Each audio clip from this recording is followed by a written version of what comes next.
So ఈ వీడియోలో మీకు టోటల్గా స్టార్ట్ ఎట్లా అయింది, ఎట్లా ఎన్నెన్ని ప్రాపర్టీస్ ఆక్యుపేషన్ చెప్తే మీకు మైండ్లో ఎగిరిపోతాయి. ఓకే, మీకు కాంటే స్క్రీన్ షాట్ కూడా ఇస్తా, ఎన్నెన్ని ప్రాపర్టీస్ ఉన్నాయి ఒక్కొక్క స్టేట్ వైజ్. దాంతోపాటు మన దీనికి సొల్యూషన్ ఏంది, ఈ యాక్ట్కి ఈ వాక్ బోర్డ్కి సొల్యూషన్ ఏంది, అది కూడా డిస్కస్ చేద్దాం ఎండింగ్లో. Okay,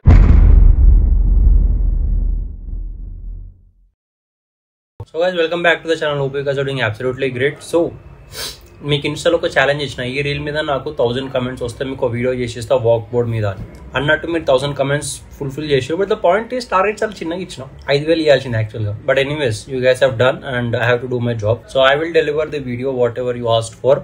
so stay tune and let's start the video. Walk board is one of the biggest land scam. Because railway military తర్వాత ఇదే అనమాట third biggest land owners in India.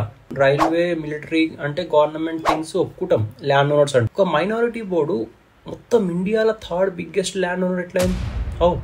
ఆలోచించాల్సిన విషయం కదా, చెప్తే clear cut. Okay, so basic గా మనకి walk board గురించి తెలిసింది ఇప్పటి నుండి 1955 లో పార్టీషన్ అయిపోయిన తర్వాత అట్లా వాక్ బోర్డ్ ఫామ్ చేసేదని చెప్పేసి. బట్ యాక్చువల్ థింగ్ ఏంటంటే 1923 నుంచే ఉంది వాక్. 1955 లో పార్టీషన్ అయిపోయిన తర్వాత ఇక్కడ ఉన్న ముస్లిమ్స్ అక్కడికి వెళ్ళిపోయారు.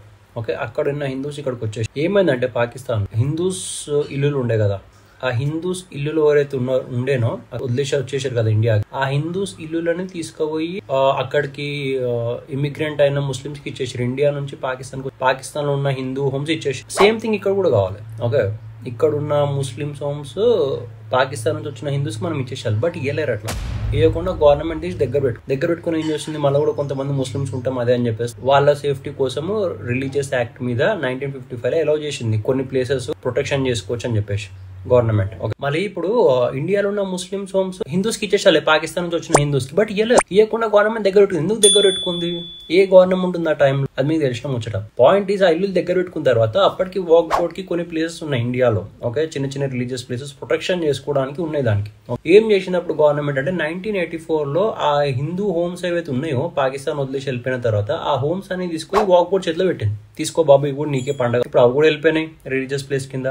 దాంతో పాటు యాక్చువల్ స్టోరీ స్టార్ట్ అయింది ఎప్పుడు తెలుసా? 1995 ఒక యాక్ట్ అమెండ్మెంట్ చేసిన తర్వాత దానికి ఎక్కువ వచ్చేసినాయి పవర్స్. 1995 కంటే ముందు 1991 లో ఎప్పుడైతే బాబ్రీ మసీద్ కింద పడ్డదో 1991 నుంచి కంటిన్యూస్ లొల్లి అనమాట. మా దాంతో ఇట్లా చేసారు, మా రిలీజియస్ మ్యాటర్ తో ఇట్లా చేసారు, అట్లా చేసారు అంటే గవర్నమెంట్ ఏం చేసింది, దానికి కంపెన్సేట్ చేయడానికి 1995 లో యాక్ట్ రిలీజ్ చేసింది. ఓకే, యాక్ట్ ఏంటంటే వాక్ బోర్డ్ ఏదైనా ల్యాండ్ చూసింది అనుకో, అరే ఈ ల్యాండ్ మనది రిలీజియస్ ప్లేస్ అని అనుకుందంటూ అది క్లెయిమ్ కొట్టేయచ్చు. సింపుల్, నో అబ్జెక్షన్స్ ఏం direct claim walk board. Okay, ఇక 1995 ఆ అమెండ్మెంట్ యాక్ట్ పవర్ తర్వాత వాక్ బోర్డ్ కి పవర్ ఇచ్చిన తర్వాత 1995 నుంచి అది కంటిన్యూస్ గా కొట్టడం స్టార్ట్ చేసింది.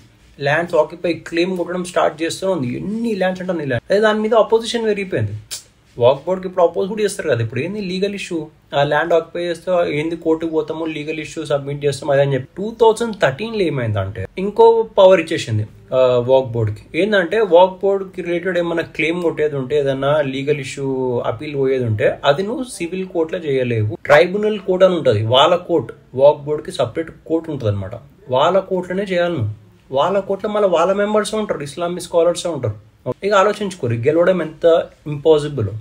అట్లాంటి పవర్లు ఇచ్చిందా. అండ్ 2013 లో ఏ గవర్నమెంట్ ఉందో మీకు తెలుసు. విచిత్రం ఏంటంటే 2013 లో ఆ గవర్నమెంట్, రూలింగ్ ఉన్న గవర్నమెంట్ ఆ పని చేస్తుంటే మన అపోజిషన్ పార్టీ ఎన్డీఏ ఏం చేస్తుందో అర్థమైంది. ఎందుకు సైలెంట్ ఉంది ఆ మూమెంట్ లో, ఎందుకు అందరికి చెప్పలే ఆ మూమెంట్ ఇట్లా ఒక యాక్ట్ వస్తుందని. అండ్ ఇంకో విచిత్రమైన థింగ్ ఏం తెలుసా, ఆ వాక్ బోర్డ్ లో ఉన్న జడ్జెస్ ఈక్వల్ అంటూ గవర్నమెంట్ ఎంప్లాయ్. ఇప్పుడు అది సివిల్ కోర్ట్ కి ఈక్వల్.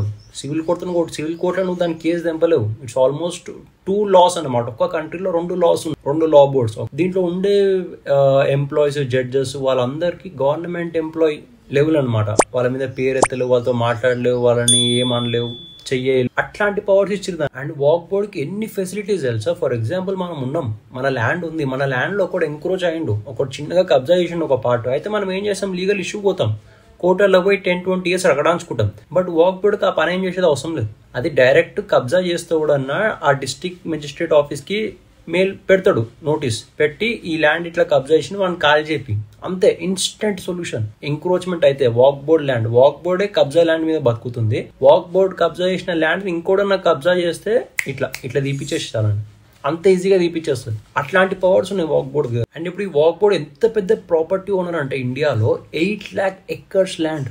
ఓకే, ఇది 2008 స్టాటిస్టిక్స్ నేను చెప్పేది. 2008 లో 8 lakhs of acres registered walk board మీద. 8 lakhs ఎక్కర్స్ అంటే ఎంత పెద్ద ల్యాండ్ తెలుసా? అంత ల్యాండ్ ఒక పక్కకు తీసుకున్నాం అనుకో ఇంకో పాకిస్తాన్ తయారవుతుంది. సింపుల్, ఇంకో పాకిస్తాన్ ఫార్మ్ చేయొచ్చు అంత పెద్ద ల్యాండ్. ఓకే, అండ్ వీళ్ళు ఎట్లాంటి ప్లేసెస్ మీద క్లెయిమ్ కొట్టిరో చెప్తే పర్షాన్ అవుతారు. ఎట్లాంటి ప్రాపర్టీస్ ఆక్యుపై చేసిన, ఎట్లాంటి ప్రాపర్టీస్ గుంజుకుందని చెప్తే.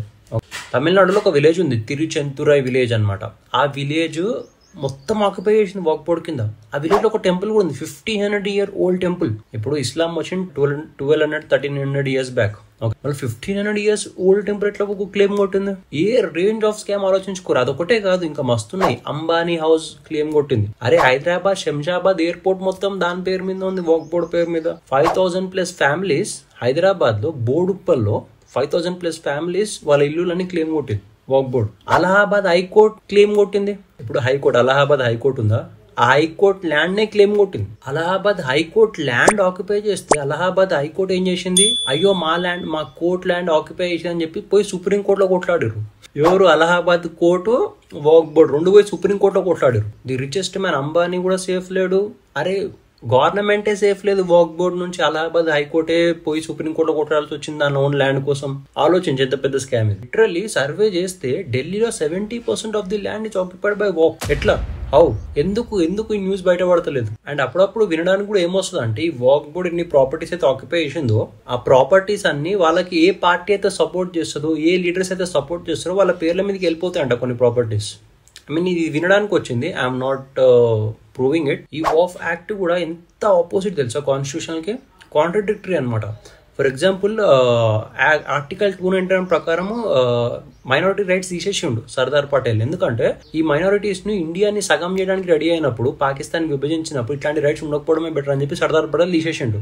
తీసేసిన తర్వాత ఆర్టికల్ 1415 లో సెక్యులరిజం అనే రైట్స్ అనే వర్డ్స్ ఇంక్లూడ్ చేసిన తర్వాత ఆర్టికల్ 2930 ఫార్మ్ చేసి ఏమన్నారు?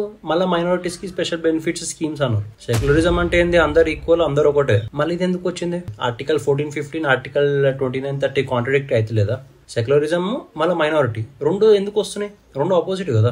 దాని నేచర్ ప్రకారం మాట కూడా రెండు ఆపోజిట్ కదా. అండ్ ఇంకో విచిత్రమైంది తెలుసా, సెక్షన్ 8 వాక్ బోర్డ్ యాక్ట్ ప్రకారము ఏదైతే సర్వే చేస్తుందో వాక్ బోర్డ్ ల్యాండ్ మీద, ఆ ల్యాండ్ కి ఫండింగ్ గవర్నమెంట్ ఇస్తుంది. వేరాజ్ గవర్నమెంట్ ఒక సెక్షన్ ఉంది, సెక్షన్ 27 లో ఏమన్నా ఉంటుంది అంటే, గవర్నమెంట్ ఎటువంటి రిలీజియస్ ప్రాక్టీసెస్ మీద ఎటువంటి ఫండ్స్ స్పెండ్ చేయొద్దు అని ఉంటుంది. మరి కూడా కాంట్రడిక్టరీ కదా. ఎట్లా బతుకుతుంది ఇంకా? How it is still existing? ఎంత పొలిటికల్ సపోర్ట్ ఉంది ఆ బోర్డుకు అంటే ఆలోచించుకోండి. How it is still surviving in India. Okay bro, మళ్ళీ ఇప్పుడు దీనికి సొల్యూషన్ లేదా? ఎట్లా ఆపుతుంది అంటారు. ఫస్ట్ ఆఫ్ ఆల్ కరెక్ట్ పార్టీని చూస్ చేసుకో. వాళ్ళకి ఇంకా పవర్స్ ఇచ్చే పార్టీని చూస్ చేసుకుర్రా, అడుక్క తినిపోతాం. సెకండ్ 3 steps ఉన్నాయి దీన్ని ఆపి. ఒకటి, actual walk board act implement చేయాలి. 1923 ఏదైతుందో అదే ఇంప్లిమెంట్ చేయాలి. 1995 అయితే వచ్చిందో అది should not be applicable to non Muslims. అర్థమైందా? నువ్వు ముస్లిం ప్రాపర్టీస్ గుంచుకో, కానీ హిందూ ప్రాపర్టీస్ గుంచుకో. సింపుల్. దాంతో పాటు 8 lakh acres ఆఫ్ ల్యాండ్ అవుతుందో అది ఎట్లొచ్చింది ఒక ప్రాపర్ సర్వే చేయాలి సెంట్రల్ గవర్నమెంట్ చేసి, దానికి కుదిరినంత వరకు వాపస్ గుంచుకో. అంతే, దీనికి మించి పెద్ద సొల్యూషన్స్ లేవు ప్రస్తుతానికి. But if you have to end this kind of partiality or biasness of a government towards particular religion, అప్పుడు కరెక్ట్ పార్టీని చూస్ చేసుకోండి. ఓకేనా? The party which can actually cultivates the Hinduism, okay, Hindutva, the origin of country protection కోసం struggle చేసే పార్టీని choose చేసుకోండి. And I know you guys know which party I'm referring to.